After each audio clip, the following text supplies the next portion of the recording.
The static crackled through Bagram Air Base's control tower like the sound of dying stars. Major Reynolds stared at the radar screen, watching the last blip fade into digital nothingness. 12 aircraft had launched into the Hindu Kush Mountains that morning. 11 had returned. The missing A-10 Thunderbolt II belonged to Captain Iris Ghost Nakamura, and according to every tactical manual Reynolds had memorized in his 20-year career, she was already dead. The coordinates placed her last known position deep in Taliban-controlled territory, where jagged peaks clawed at 8,000 feet, and Soviet-era surface-to-air missiles waited in caves like sleeping predators. No pilot survived those mountains after losing radio contact for 6 hours. Reynolds had written the casualty report twice, his pen hovering over Nakamura's name each time before crumpling the paper into frustrated balls. "Sir?" Staff Sergeant Martinez approached cautiously, her boots echoing against the tower's metal flooring. The afternoon sun slanted through reinforced windows, casting geometric shadows across banks of communication equipment that hummed with electronic vigilance. Reynolds didn't look up from his coffee, now cold as morning fog. "What is it, Martinez?" "The search and rescue birds are requesting permission to stand down. Fuel constraints and weather deterioration in Sector 7. Of course they were. Reynolds understood logistics, understood acceptable losses, understood that one pilot's life couldn't justify risking 6 more in Pavehawk helicopters. But understanding and accepting occupied different territories in his mind, separated by valleys of professional responsibility and human conscience. Ghost Nakamura had earned her call sign not through stealth, but through an uncanny ability to appear where enemies least expected her. 3 tours in Afghanistan, 2 Purple Hearts, and a distinguished flying cross testified to her skill at threading A-10s through impossible situations. She flew low and slow, her Warthog's twin engines growling like mechanical thunder across valleys where insurgents thought they were safe. The radio equipment suddenly erupted in a burst of static, followed by silence so profound it seemed to swallow sound itself. Martinez froze mid-step. Reynolds felt his heartbeat synchronize with the blinking lights of the communication array. Then, cutting through 6 hours of digital emptiness, a voice emerged from the static like dawn breaking over mountain peaks. "Bagram Tower, this is Warthog 6-4. Still breathing, still fighting, and I've got some interesting stories to tell." Reynolds knocked over his coffee mug, the ceramic shattering against concrete floors. Martinez grabbed the radio handset so quickly she nearly tore it from its mounting bracket. The voice belonged unmistakably to Ghost Nakamura, transmitted from somewhere beyond the edge of their carefully mapped world, where survival meant rewriting the rules of physics and courage. "Ghost, this is Bagram Tower." Martinez's voice trembled with disbelief wrapped in military protocol. "Say your position and status." The response came through waves of atmospheric interference, each word fighting through electromagnetic barriers that separated the living from the presumed dead. Reynolds leaned toward the radio speakers as Ghost Nakamura began explaining how she had spent 6 hours proving that the impossible was simply another word for untested. Major Reynolds had built his career on certainty, on tactical manuals that reduced warfare to mathematical equations, where variables like pilot skill, aircraft capability, and enemy response could be calculated with statistical precision. Ghost Nakamura's voice emerging from radio silence represented a fundamental challenge to everything he thought he understood about survival in combat zones. The A-10 Thunderbolt II was designed for close air support, not extended survival missions behind enemy lines. Its titanium bathtub cockpit could deflect small arms fire, and its redundant flight systems allowed pilots to return home with significant battle damage. But 6 hours without communication suggested catastrophic system failure or pilot incapacitation. Neither scenario typically ended with casual radio check-ins. "Warthog 6-4, we show your last known position as grid November 7 Alpha. Confirm your current coordinates. Martinez maintained professional composure, but Reynolds noticed her knuckles whitening around the handset. Static filled the tower again, punctuated by what sounded like wind rushing over microphone housings. When Ghost's voice returned, it carried undertones of exhaustion wrapped in determination that every pilot recognized but hoped never to experience personally. Bagram Tower, I'm approximately 15 clicks northwest of my last reported position, altitude Angels 05. Had some mechanical difficulties that required creative solutions and extensive ground time. Ground time. The euphemism struck Reynolds like cold rain. A-10s weren't designed for extended ground operations. If Ghost had been forced to land in Taliban territory, she had essentially volunteered for a suicide mission with every minute she remained on hostile soil. Ghost, we're scrambling search and rescue immediately. Can you reach extraction coordinates Lima 47? The delay before her response stretched across seconds that felt geological in their duration. Reynolds studied topographical maps spread across his desk, his finger tracing elevation contours that resembled fingerprints of some enormous, sleeping giant.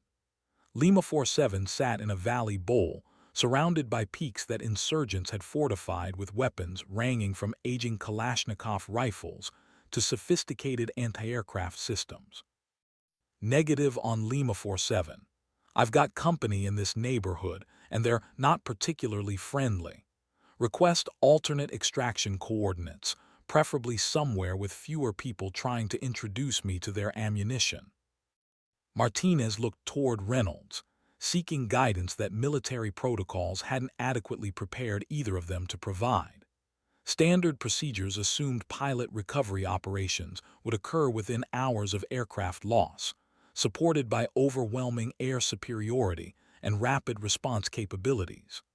Ghost Nakamura was requesting extraction from territory where American forces hadn't operated successfully in months. Reynolds took the handset, his voice carrying authority earned through countless similar situations that had never been quite this complicated. Ghost, this is Major Reynolds. We're working extraction options, but I need you to understand the tactical situation. You're deep in Indian country, weather's deteriorating, and we're looking at limited window opportunities. Copy that, Major. I understand the math. But respectfully, I didn't survive the last 6 hours by accepting limitations as permanent conditions.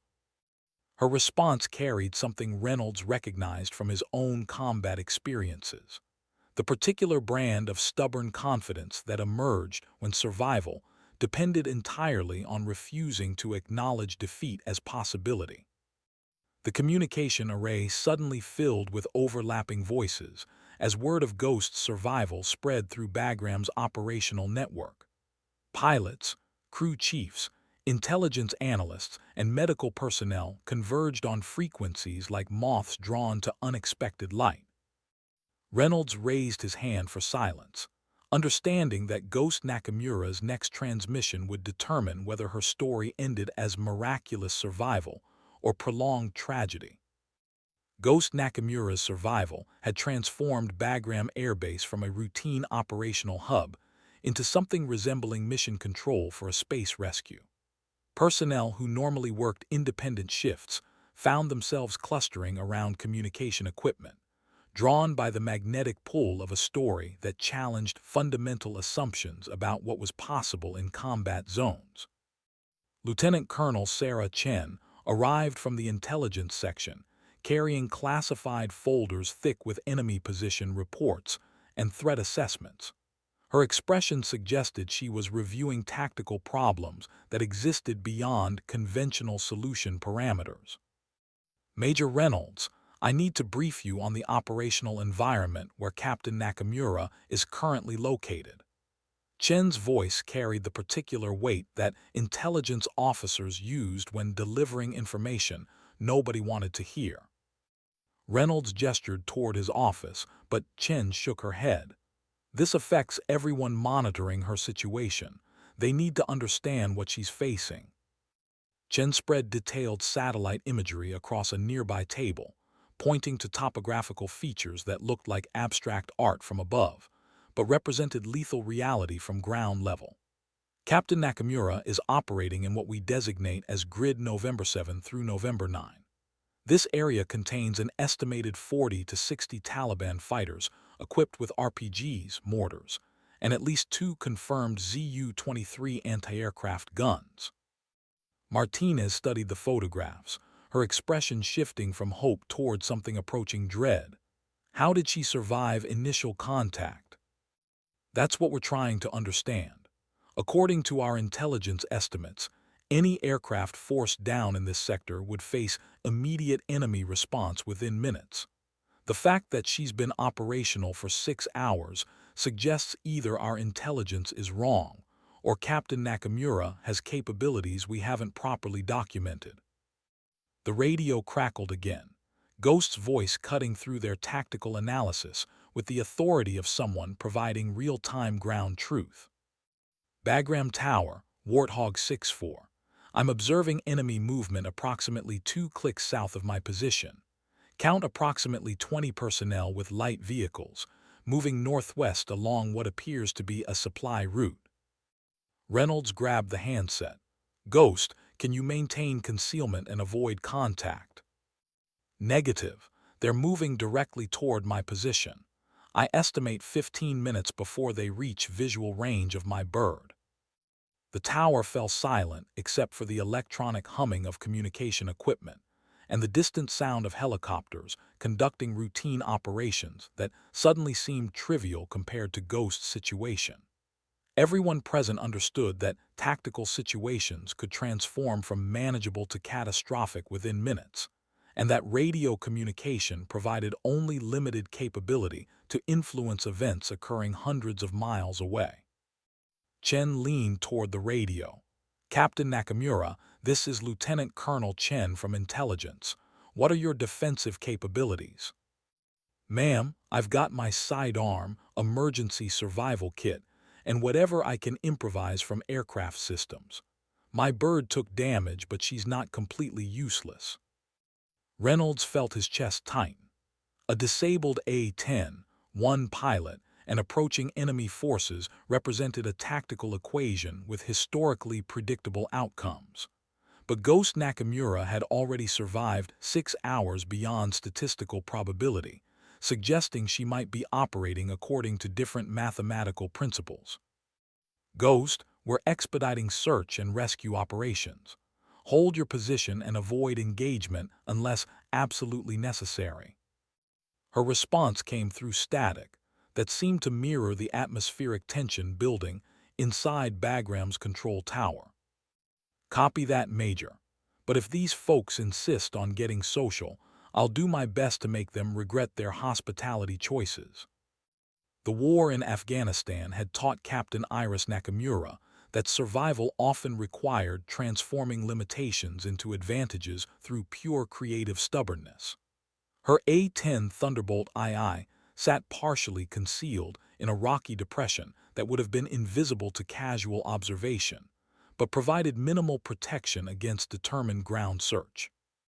The aircraft had taken shrapnel damage to its left engine and hydraulic systems during what military reports would eventually classify as a surface-to-air missile engagement, though Ghost preferred thinking of it as an extremely rude interruption to her Tuesday morning flight plan. Emergency landing procedures had brought her down in terrain that looked like Mars after a particularly violent geological tantrum. 6 hours of emergency repairs using maintenance techniques that would have horrified ground crews had restored partial functionality to essential systems. Her radio worked intermittently. Her remaining engine could produce enough thrust for short taxi movements, and her GAU-8 Avenger cannon retained full operational capability with approximately 300 rounds of 30 ammunition. The approaching Taliban force represented her first significant human contact since landing, though she had spent the previous hours observing their operational patterns from concealment. They moved with the confidence of people operating in familiar territory, unaware that their morning patrol had acquired an observer with exceptional motivation to remain undetected. Ghost checked her survival radio, confirmed communication with Bagram, and reviewed her tactical options with the methodical precision that had kept her alive through 3 combat tours. Option 1 involved remaining hidden and hopping enemy forces would pass without discovering her position. Option 2 required engaging superior numbers with limited ammunition and no support. Neither option appeared particularly appealing, but survival rarely offered comfortable choices. Her headset crackled with transmission from Bagram Tower. "Ghost, this is Major Reynolds. We're showing friendly helicopters approximately 40 minutes from your position, but weather conditions are degrading rapidly. We may be looking at extended delay." 40 minutes felt like geological time when measured against approaching enemy movement. Ghost adjusted her survival vest, checked her sidearm, and prepared to demonstrate why her call sign had nothing to do with supernatural phenomena and everything to do with an exceptional ability to appear where enemies least expected trouble. "Copy that, Bagram. I'll keep the welcoming committee entertained until you arrive." She switched frequencies to monitor Taliban communications, grateful for language training that allowed her to understand their tactical discussions. Their radio discipline was poor, their operational security was worse, and they were planning to establish a temporary checkpoint exactly where her aircraft waited in concealment. Ghost smiled with the particular expression that ground crews had learned to associate with tactical plans that would either work brilliantly or fail spectacularly. She keyed her radio one final time before beginning what would become the most unconventional defensive operation in A-10 operational history. Bagram Tower, Warthog 6-4 going tactical. If anyone's keeping score, I'm about to find out whether creative problem-solving beats superior numbers. The radio fell silent as Ghost Nakamura prepared to redefine the tactical parameters of single-pilot defensive operations in hostile territory. Major Reynolds stared at the radio equipment, as if intense concentration could somehow transmit additional ammunition and air support across hundreds of miles of mountainous terrain, to where Ghost Nakamura was preparing to engage 20 Taliban fighters with whatever resources she could improvise from a damaged aircraft and emergency survival gear. "Sir, should we attempt to contact higher command for immediate air support?" Martinez asked, though her tone suggested she already understood the tactical realities that made immediate assistance impossible. "Negative. Closest CAS birds are supporting operations in Helmand Province, minimum 2-hour response time. Weather conditions are grounding most helicopter operations." Reynolds studied the tactical display, watching digital markers that represented friendly forces positioned uselessly distant from where they were actually needed. Lieutenant Colonel Chen gathered her intelligence materials with movements that suggested controlled frustration. "I'm coordinating with Kabul for satellite reconnaissance, but real-time battlefield awareness won't change her tactical situation." The control tower filled with personnel who normally managed routine flight operations, but found themselves witnesses to an unfolding drama that challenged their understanding of what individual determination could accomplish against mathematical odds. Pilots who had flown similar missions gathered around communication equipment, drawn by professional curiosity and personal concern for a colleague whose reputation for unconventional problem-solving was about to receive its ultimate examination.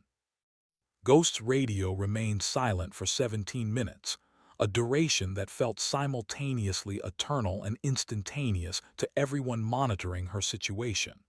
When her voice finally emerged from static, it carried undertones of controlled adrenaline that every combat pilot recognized. "Bagram Tower, Warthog 6-4.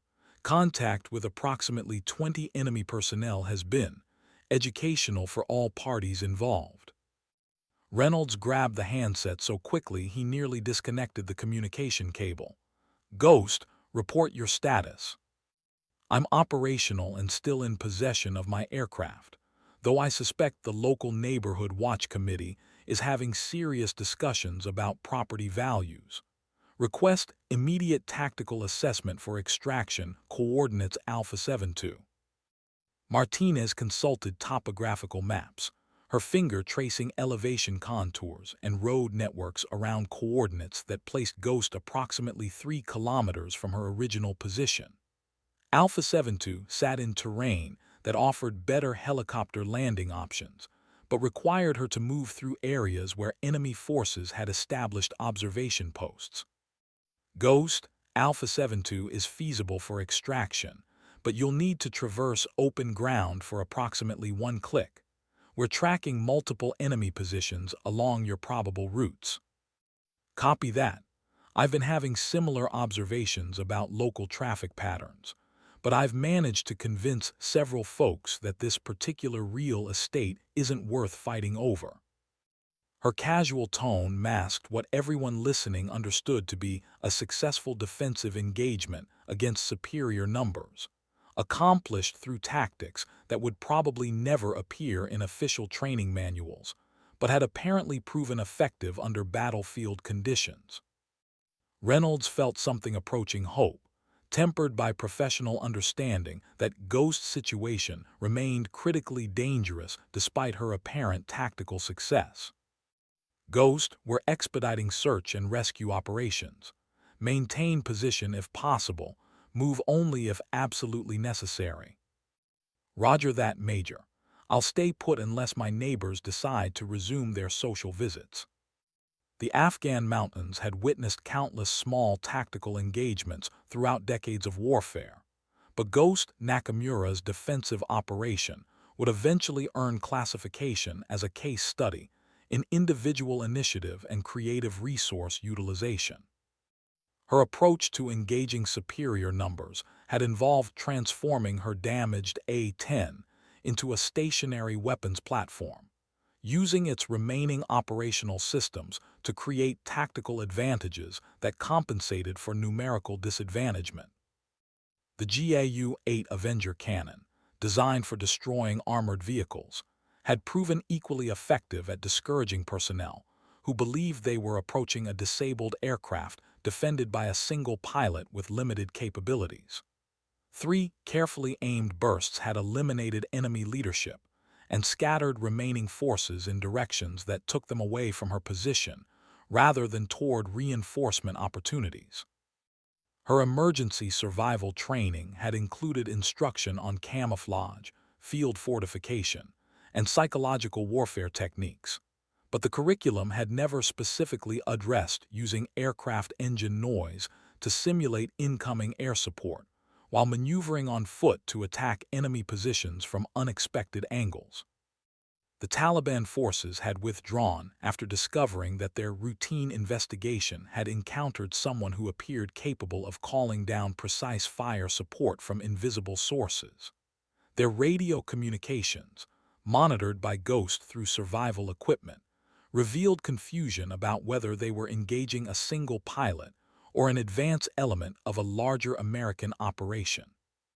Ghost checked her remaining ammunition, approximately 200 rounds for the GAU-8 and a full magazine for her sidearm, and calculated that her tactical situation had improved from hopeless to merely extremely challenging.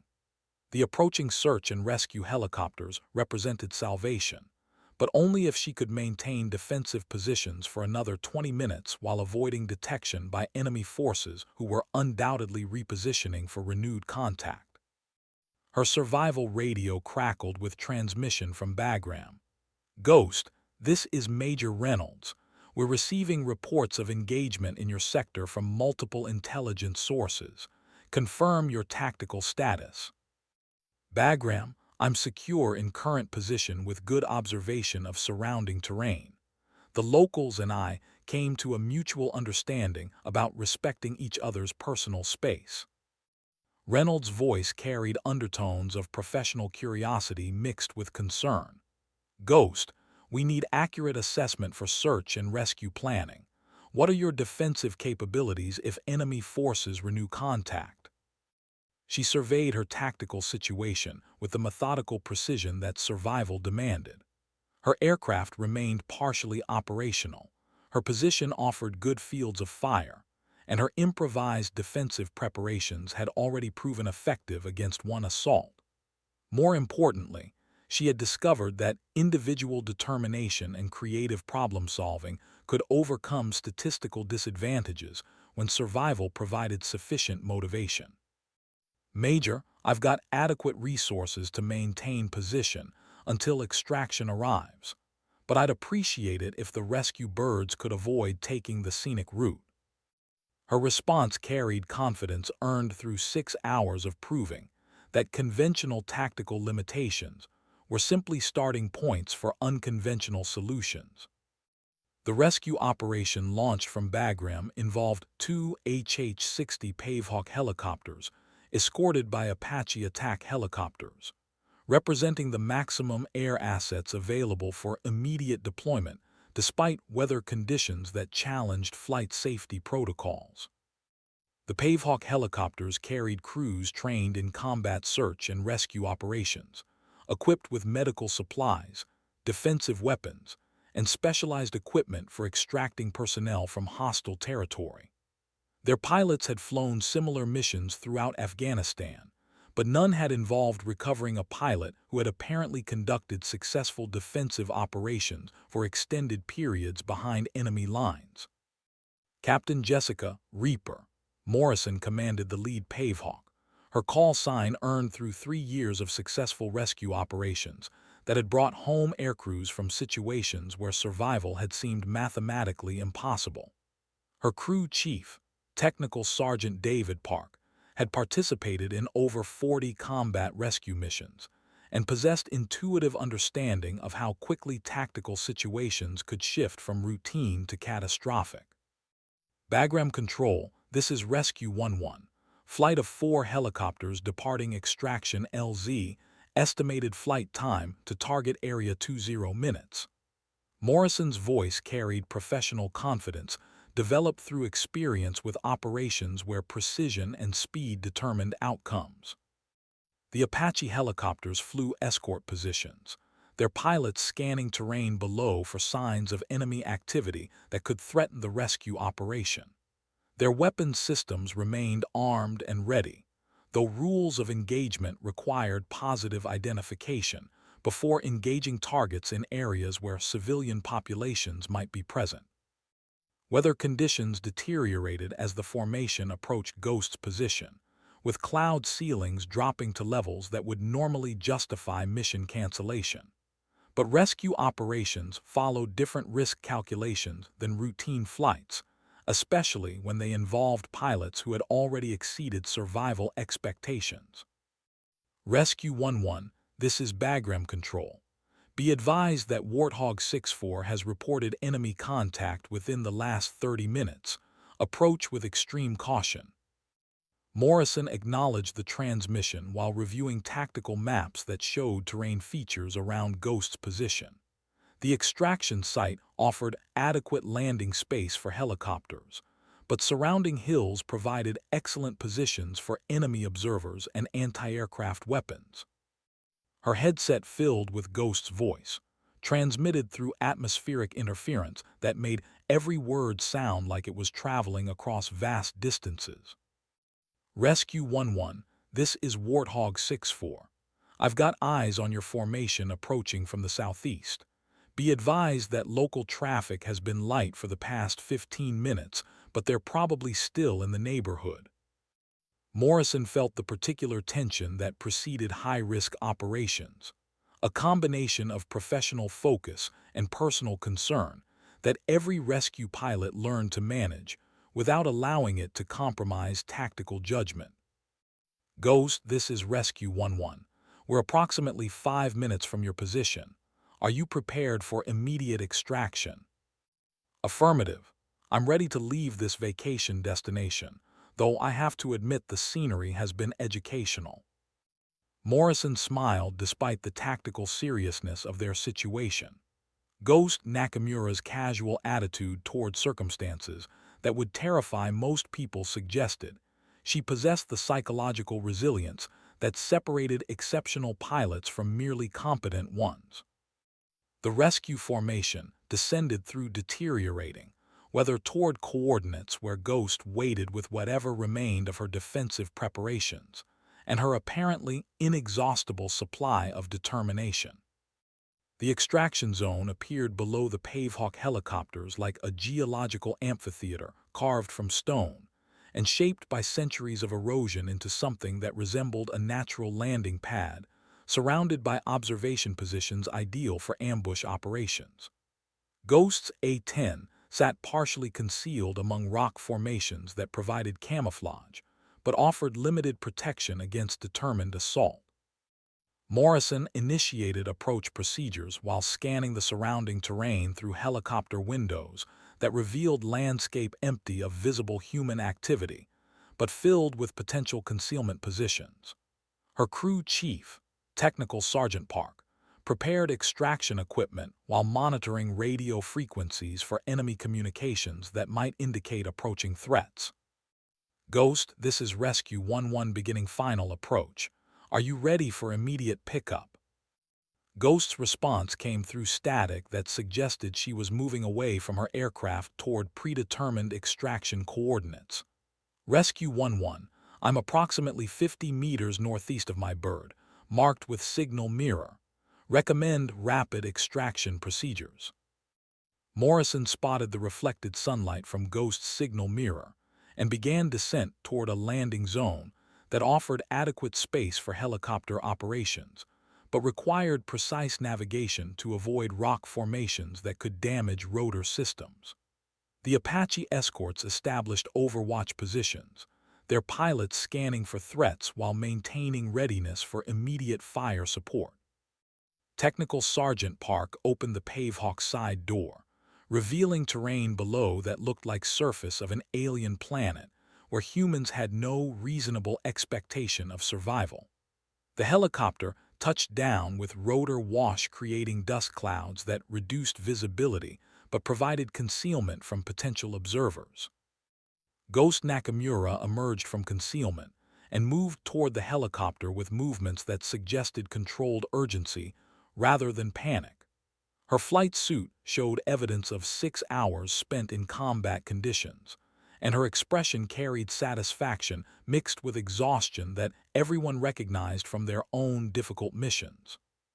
She climbed into the Pavehawk with assistance from Park, who immediately began medical assessment procedures, while Morrison initiated takeoff sequences designed to minimize ground time in hostile territory. "Welcome aboard, Captain," Park said, offering her headset and water bottle. "How was your extended vacation?" Ghost accepted both items with gratitude that transcended normal social conventions. Educational. I learned several interesting things about improvised defensive tactics and the therapeutic value of 30 cannon fire. Morrison laughed despite tactical protocols that discouraged casual conversation during combat operations. Ghost's attitude toward her own survival suggested she possessed psychological resources that complemented her technical flying skills in ways that explained how she had exceeded everyone's expectations for individual capability. The helicopter formation departed the extraction zone while monitoring radio frequencies for enemy response to their presence. Ghost's successful rescue represented victory against odds that military statistics suggested should have been insurmountable, but her casual attitude toward her own accomplishment indicated she viewed survival as normal rather than miraculous. As the mountains fell away beneath them, Ghost keyed her headset for final transmission to Bagram Control. "Bagram Tower, this is Warthog 6-4. Package delivered successfully. Thanks for keeping the home fires burning." Major Reynolds received Ghost's final transmission while standing in Bagram's control tower, surrounded by personnel who had spent 8 hours following her story from presumed casualty to successful extraction. The radio equipment that had carried her voice across hundreds of miles of hostile territory now hummed with routine communications from aircraft conducting normal operations that seemed mundane compared to what they had witnessed. Outstanding work, Ghost. Medical is standing by, but I suspect you're going to tell them you're fine. Her laugh came through clearly despite atmospheric interference. Major, I've had worse days at the office, but I wouldn't recommend this particular management training exercise for general distribution. The control tower filled with applause that began spontaneously among pilots who understood exactly what Ghost had accomplished during her 8 hours of proving that individual determination could overcome statistical certainties about survival in combat zones. Her rescue had required not just courage but technical skill, creative problem-solving, and psychological resilience that transformed impossible situations into merely extremely difficult ones. Lieutenant Colonel Chen approached Reynolds with preliminary reports from intelligence sources who had monitored enemy communications throughout Ghost's engagement. Major, we're receiving interesting information about Taliban tactical assessments of today's encounter. Reynolds accepted the classified folder while maintaining radio contact with the returning rescue formation. What are they saying? According to intercepted communications, they believe they engaged an advance element of a larger American Special Operations Force, equipped with advanced air support capabilities. They're crediting today's action to multiple personnel with sophisticated equipment, rather than recognizing it as individual initiative. The intelligence assessment suggested that Ghost's tactical deception had been more successful than anyone had realized. Her ability to simulate larger force presence through creative use of available resources had not only ensured her survival, but had also created psychological impact on enemy forces that would influence their future operational planning. Martinez monitored the rescue formation's return flight while coordinating with medical personnel and aircraft maintenance crews who would examine Ghost's A-10 for battle damage assessment and equipment recovery. The aircraft would eventually be transported back to Bagram for analysis of modifications Ghost had improvised during her defensive operations. Rescue 11, this is Bagram Tower. You're cleared for direct approach to Medical LZ. Ground crews are standing by for aircraft recovery operations. Morrison's voice carried satisfaction that every rescue pilot felt when dangerous operations concluded successfully. Copy that, Bagram. Rescue 11 inbound with one very interesting passenger who has some stories worth hearing. Ghost's headset crackled with transmissions from pilots throughout the operational theater who had monitored her survival and extraction.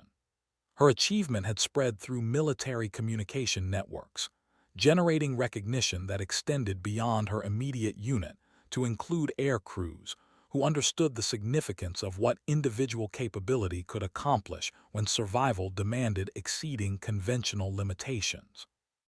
The rescue helicopters appeared as distant dots against mountain peaks that had witnessed her A-tower demonstration of why call signs like Ghost were earned through performance rather than assigned through administrative convenience. As the helicopters approached Bagram's landing zones, Major Reynolds reflected on how Ghost Nakamura had transformed a routine mission gone wrong into a case study that would influence tactical training programs and inspire air crews facing their own impossible situations.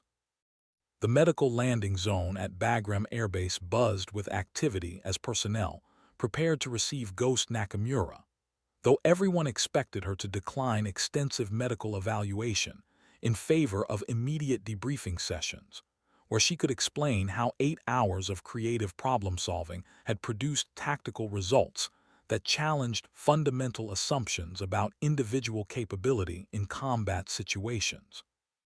The Pavehawk helicopters settled onto concrete landing pads, with rotor wash creating dust clouds that dissipated to reveal Ghost climbing out of the aircraft with movements that suggested fatigue rather than injury. Medical personnel approached with equipment for trauma assessment, but her expression indicated she was more interested in discussing tactical lessons learned than receiving treatment for wounds she hadn't sustained. Captain Morrison secured her helicopter while observing Ghost's interaction with ground crews, who had spent the day following her survival story through radio communications that had transformed routine operational monitoring into something resembling dramatic entertainment. Captain Nakamura, I'm Dr. Sarah Williams from Flight Medicine. We need to conduct standard post-incident medical evaluation. Ghost accepted the examination with patience that suggested she understood medical protocols, while preferring to focus on operational analysis of her defensive techniques and extraction procedures. Her flight suit showed evidence of 8 hours spent in field conditions, but her demeanor indicated psychological resilience that had enabled her to maintain tactical effectiveness throughout circumstances that would have overwhelmed less determined individuals. Major Reynolds arrived at the medical facility as Ghost completed preliminary health assessments that confirmed what everyone had expected. She was physically capable and mentally prepared to discuss her tactical innovations with intelligence analysts and training specialists who were eager to understand how individual initiative had overcome statistical predictions about survival probability. Ghost, welcome back. I think half the base has been following your adventure through radio traffic. She smiled with satisfaction that reflected pride in professional accomplishment rather than surprise at survival. Major, it's been an interesting day at the office. I've got some observations about defensive tactics and enemy behavioral patterns that might be useful for training updates. Reynolds nodded toward his office where intelligence personnel waited with recording equipment and tactical maps for comprehensive debriefing sessions that would document her techniques for future reference. Ghost's experience represented valuable data about individual capability under extreme conditions, information that could influence pilot training programs and emergency procedures throughout the Air Force. Technical Sergeant Park completed post-flight inspections while coordinating with maintenance crews who would analyze modifications Ghost had improvised on her A-10 systems during defensive operations. Her aircraft would provide physical evidence of creative problem-solving techniques that had transformed standard equipment into specialized defensive capabilities. As they walked toward the debriefing facility, Ghost paused to observe routine aircraft operations that continued around them despite the day's exceptional events. Pilots prepared for normal missions that would probably conclude without requiring creative survival techniques or extended defensive operations behind enemy lines. Major, do you think today's activities will generate useful lessons for other pilots facing similar situations? Reynolds considered her question while recognizing that Ghost's achievements represented rare combination of skill, determination, and circumstances that might never be replicated exactly, but could inspire approaches to problem-solving that would benefit pilots throughout their careers. Ghost, I think your story is going to influence pilot training programs for years to come.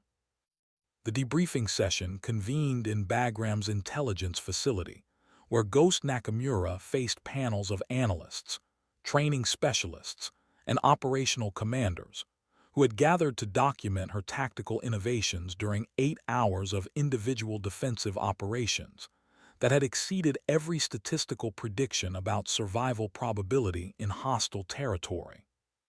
Lieutenant Colonel Chen led the formal interview process, using recording equipment and tactical displays to capture detailed information about Ghost's decision-making processes and technical modifications that had enabled her success against numerically superior enemy forces.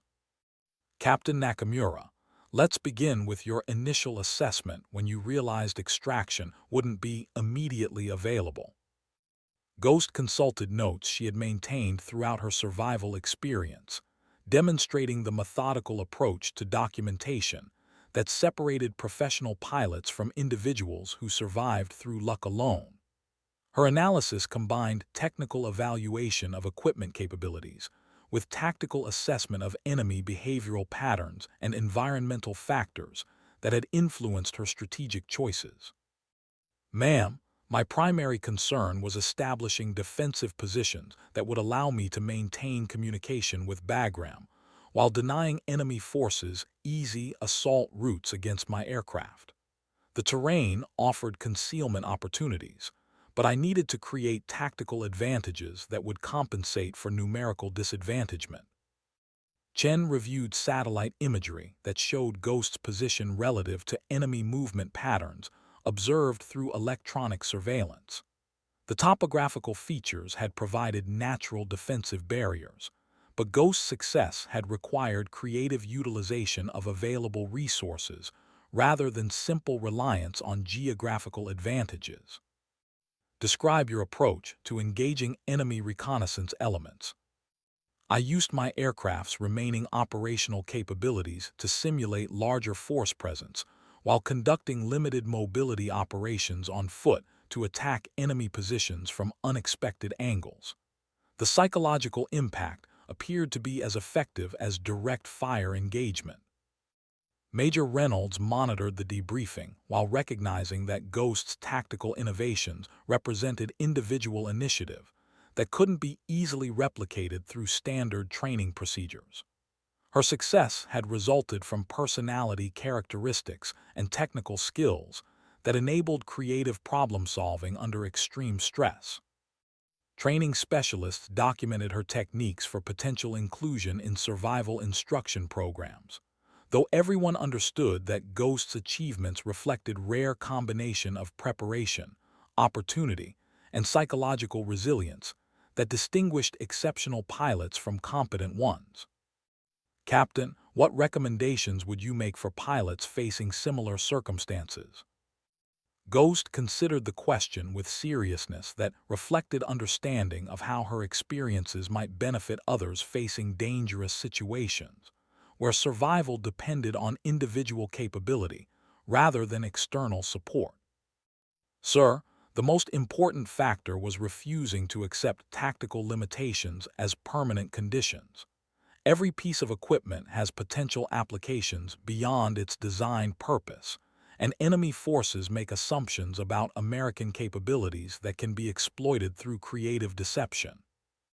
Her response captured principles that applied beyond specific technical procedures to include psychological approaches to problem solving that could influence pilot performance throughout their careers.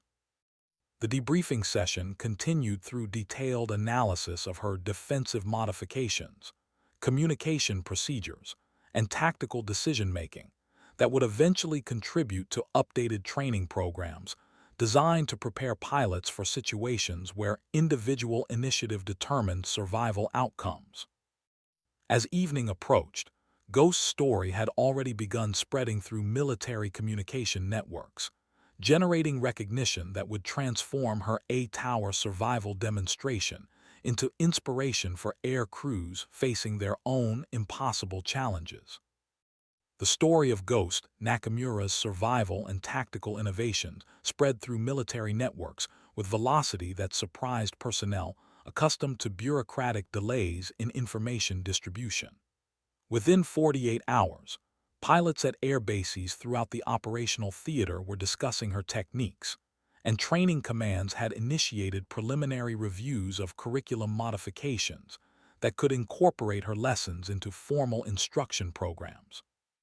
Captain Jake "Viper" Thompson, an A-10 pilot stationed at Kandahar Airfield, received detailed briefing materials about Ghost's defensive operations during routine intelligence updates that normally focused on enemy threat assessments and operational procedures. "This is incredible," Thompson told his wingman, Captain Maria "Falcon" Rodriguez. "She held defensive positions against 20 fighters using improvised tactics and a partially disabled aircraft." Rodriguez studied technical diagrams showing Ghost's modifications to her A-10 systems, recognizing creative approaches to equipment utilization that challenged conventional understanding of aircraft capability limitations. "Look at how she reconfigured the cannon's targeting system for ground defense operations. That's not covered in any manual I've read. Their squadron commander, Lieutenant Colonel Michael Hawk Davis, gathered his pilots for special briefing sessions designed to analyze Ghost's tactical innovations for potential application to their own emergency procedures and survival planning.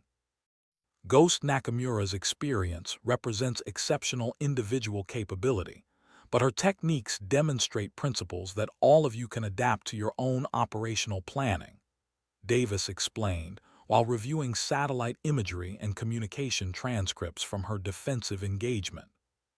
The briefing materials included detailed analysis of her psychological approach to problem-solving under extreme stress, emphasizing her refusal to accept tactical limitations as permanent barriers to survival.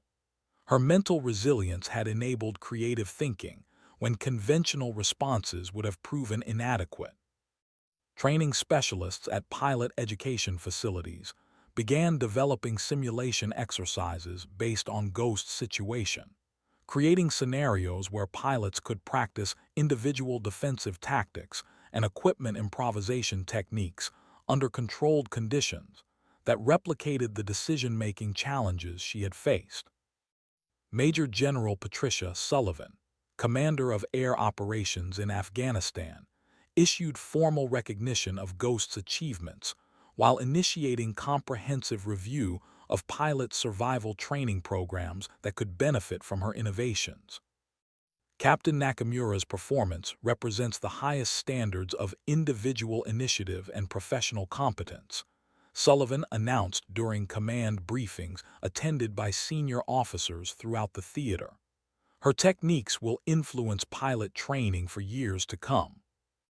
Ghost herself continued normal flight operations while participating in ongoing analysis of her tactical innovations by specialists who recognized that her experience provided rare opportunity to document successful individual defensive operations behind enemy lines. Her calm professionalism during debriefing sessions impressed analysts who had expected someone who had survived 8 hours of combat stress to show signs of psychological impact. Instead, Ghost demonstrated intellectual curiosity about her own performance and eager interest in contributing to training improvements that could benefit other pilots facing similar challenges. The most important lesson is that survival situations require creative thinking rather than rigid adherence to procedures, she explained to training specialists who were developing new curriculum based on her experience. Every pilot has capabilities they haven't discovered yet because they haven't faced circumstances that required discovering them.